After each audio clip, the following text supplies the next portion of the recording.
A routine landing turned into a deadly collision.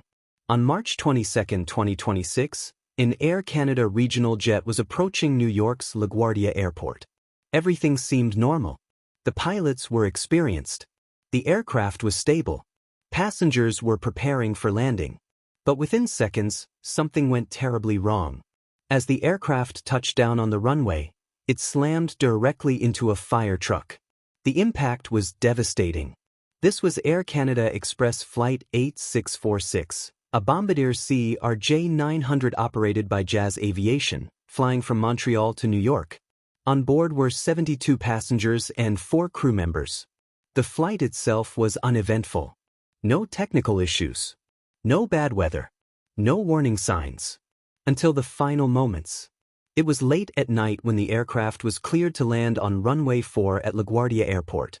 At the exact same time, a fire truck had entered the runway. The truck was responding to another situation on the airfield. And here's where everything fell apart. Air traffic control had cleared the fire truck to cross the runway. But they had also cleared the aircraft to land. 2 completely different clearances. 1 single runway. As the CRJ-900 touched down and began rolling at around 24 miles per hour, the pilots suddenly saw the fire truck ahead. There was no time. The aircraft slammed into the vehicle.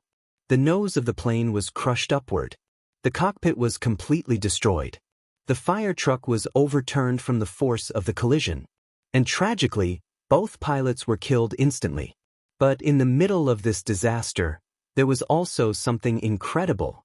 All the passengers survived. More than 40 people were injured, some seriously, but many were able to walk away. Emergency crews rushed in within minutes, evacuating passengers and treating the wounded. Even the crew inside the fire truck survived, though they suffered injuries. This could have been far worse. But what makes this accident even more chilling is what investigators heard next. Air traffic control audio from the final seconds reveals a moment of panic.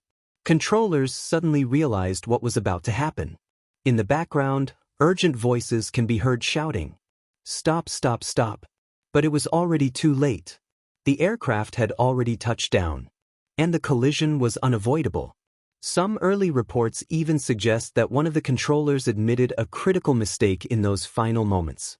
Now, investigators are trying to understand how something like this could happen at one of the busiest airports in the world.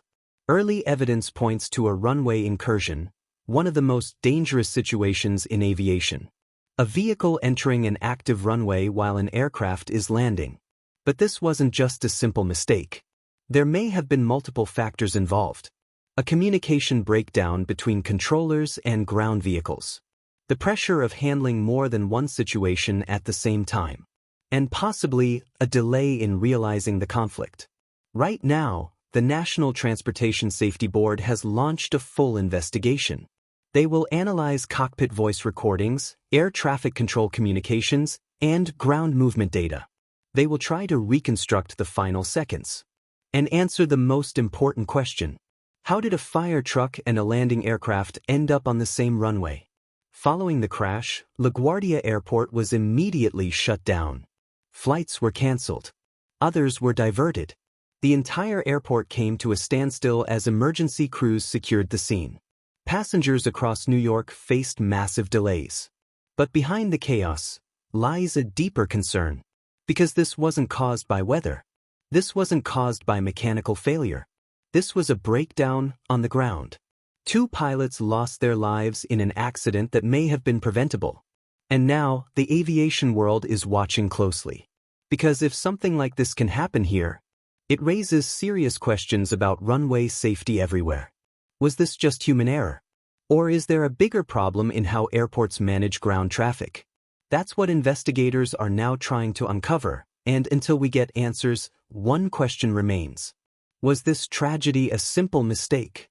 Or a warning sign of a much larger failure?